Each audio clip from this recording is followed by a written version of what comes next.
প্রিয় ছাত্রছাত্রীরা, আজকে আমি তোমাদেরকে এই ভিডিওর মাধ্যমে মাধ্যমিক 2025 সালে এবিডি টেস্ট পেপারে যে সমস্ত প্রশ্নগুলো দেওয়া আছে ইতিহাসের পেজ নম্বর 336 366-তে, সেখানে যে সমস্ত প্রশ্নগুলোতে বিভাগ ক এবং খ এর মধ্যে, অর্থাৎ এমসিকিউ এবং টেস্টের প্রশ্ন 1 নম্বর প্রশ্নের যে সমস্ত প্রশ্নগুলো আছে সমস্ত প্রশ্নের উত্তর আমরা আলোচনা করবো আজকে এই 366 নম্বর পেজের ইতিহাসের।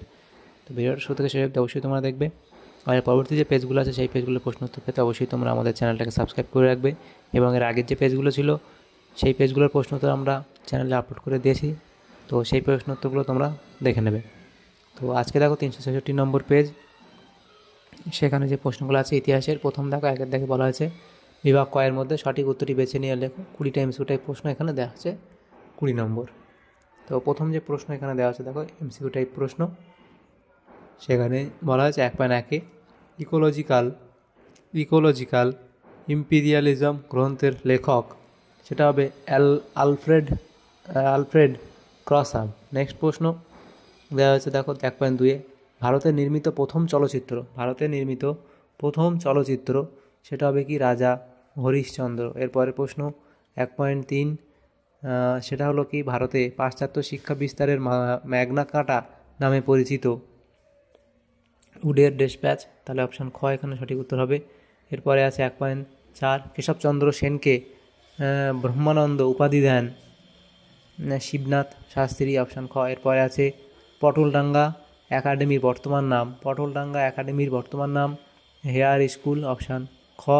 এরপরে আছে এ নেশান ইজ মেকিং গ্রন্থের রচয়িতা, সেটা হলো সুরেন্দ্রনাথ বন্দ্যোপাধ্যায়। এরপরে আছে ভারত সভার প্রথম সভাপতি আনন্দমোহন বসু। নেক্সট প্রশ্ন 19 শতককে সভা সমিতির যুগ বলেছেন অনিল শীল, অপশান ক। এরপরে প্রশ্ন 1.9 বলা আছে বিশ্বভারতী বিশ্ববিদ্যালয়ের প্রথম উপাচার্য ছিলেন, সেটা হবে রথীন্দ্রনাথ ঠাকুর, অর্থাৎ অপশান খ। এরপরে প্রশ্ন বলা আছে দেখো ক্রেস্কোগ্রাফ যন্ত্র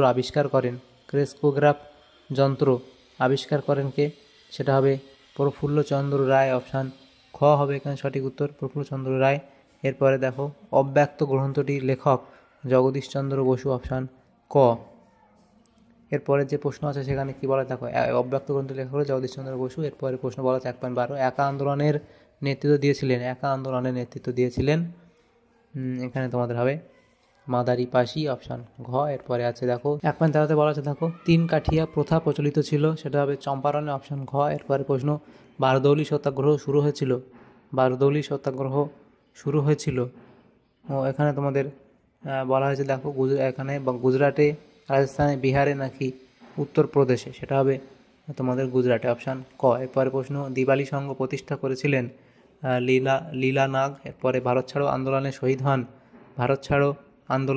শহীদ হন, এটা হবে মাতঙ্গিনী হাজরা। এরপরে প্রশ্ন 1.17-তে কী বলা হয়েছে, সেখানে বলা হয়েছে যে ভারতের নাইটেঙ্গেল বা ভারতের বুলবুল বলা হতো, এটা হলো সরোজিনী নাইডুকে, অপশান ঘ এখানে তোমাদের সঠিক উত্তর হবে সরোজিনী নাইডু। এরপরে প্রশ্ন ভাইকম সত্যাগ্রহ সংগঠিত হয়েছিল মালাবার উপকূলে। এরপরে আছে রাজ্য পুনর্গঠন কমিশনের প্রথম সভাপতি ছিলেন ফজল আলী, অপশান খ। এরপরে প্রশ্ন ভারতের প্রথম সেনাপ্রধান সেটা হচ্ছে কি জয়ন্ত চৌধুরী, অপশান খ এখানে সঠিক উত্তর হবে। তাহলে এখানে এমসিকিউটার যে প্রশ্নগুলো ছিল সেগুলো আমরা আলোচনা করে নিলাম। এরপরে দেখো বিভাগ ক্ষয়ের মধ্যে দেওয়া আছে 2000 প্রশ্ন, নিচের প্রশ্নগুলো উত্তর দাও। প্রতিটি উপবিভাগ থেকে অন্তত একটি করে মোট 16টি প্রশ্নের উত্তর দাও। উপবিভাগ 2.1-এ বলা হয়েছে যে একটি বাক্যে উত্তর দাও। প্রথম প্রশ্ন সরলা দেবী চৌধুরানীর আত্মজীবনী গ্রন্থের নাম কি? জীবনের ঝরা পাতা, কি লিখবে? জীবনের ঝরা পাতা। নেক্সট প্রশ্ন দেখো বঙ্গদর্শন সাময়িক পত্র কে প্রবর্তন করেন? সেটা হলো বঙ্কিমচন্দ্র চট্টোপাধ্যায়।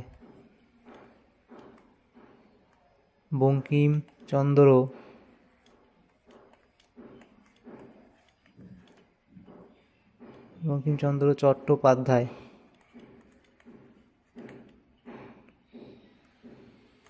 নেক্সট প্রশ্ন বেঙ্গল টেকনিক্যাল ইনস্টিটিউট কত খ্রিস্টাব্দে প্রতিষ্ঠিত হয়েছিল?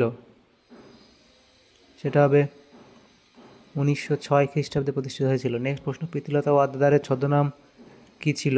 সেটা হবে ফুলতার। পিতুলতা অধ্যায়ের ছদ্মনাম কী ছিল? ফুলতার। এরপরে প্রশ্নগুলো আছে অভিভাবক 2.2 ঠিক বা ভুল নির্ণয় করো। এখানে ঠিক ভুল নির্ণয় করতে দেওয়া হয়েছে। তো প্রথম যে প্রশ্ন সেটা হচ্ছে কি লেখাগারের সরকারি নথিপত্র সংরক্ষিত করা হলো, এটা তো এখানে ভুল বলা হয়েছে।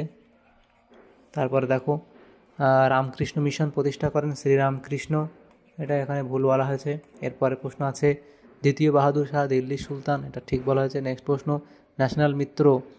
ন্যাশনাল মিত্র নামে পরিচিত ছিলেন নবগোপাল মিত্র, এটা এখানে ঠিক বলা হয়েছে। তাহলে এখানে ঠিক ভুল নির্ণয় করে নেবে এভাবে। তারপরে উপবিভাগ 2.3 বলা আছে কস্তম্ভের সঙ্গে কস্তম্ভ এখানে মেলাতে দেওয়া হয়েছে। ডেভিড হেয়ারের সাথে তোমাদের মিলবে কি স্কুল বুক সোসাইটি এবং পার্থেনন, এটা হবে কি একাডেমিক অ্যাসোসিয়েশন। তারপরে কলিঙ্গরাজ সেটা হবে কি বারদৌলি সত্যাগ্রহ, এবং ফুলতার সেটা হবে ইউরোপিয়ান ক্লাব আক্রমণ। এরপরের প্রশ্ন দেওয়া আছে দেখো 2.4, সেটা হচ্ছে আমাদের ব্যাপার নেই, সেটা আমরা করবো না। আমরা তারপরের প্রশ্নতে চলে আসবো 2.5 নিম্নলিখিত বিবৃতিগুলির সঙ্গে সঠিক ব্যাখ্যা নির্বাচন করো। 4টে প্রশ্ন দেওয়া আছে। প্রথম বিবৃতি বলা হয়েছে পরিবেশের ইতিহাস চর্চা গুরুত্বপূর্ণ হয়ে উঠেছে। এখানে তোমাদের ব্যাখ্যা একটা সঠিক হবে যে পরিবেশের ইতিহাস চর্চা আমাদের পরিবেশ সচেতনতা বাড়ায়। এরপরে প্রশ্ন 2.5.2 এর বিবৃতি বলা হয়েছে 1906 খ্রিস্টাব্দে জাতীয় শিক্ষা পরিষদ গঠিত হয়। এখানে তোমাদের ব্যাখ্যা 3টা সঠিক হবে। সেখানে বলা হয়েছে জাতীয় শিক্ষা প্রদানের জন্য।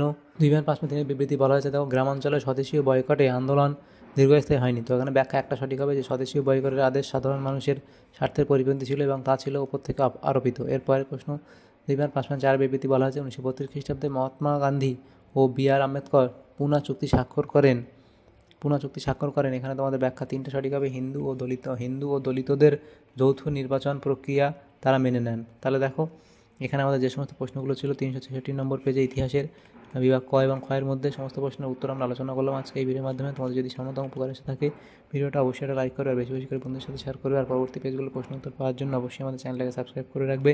Thanks for watching.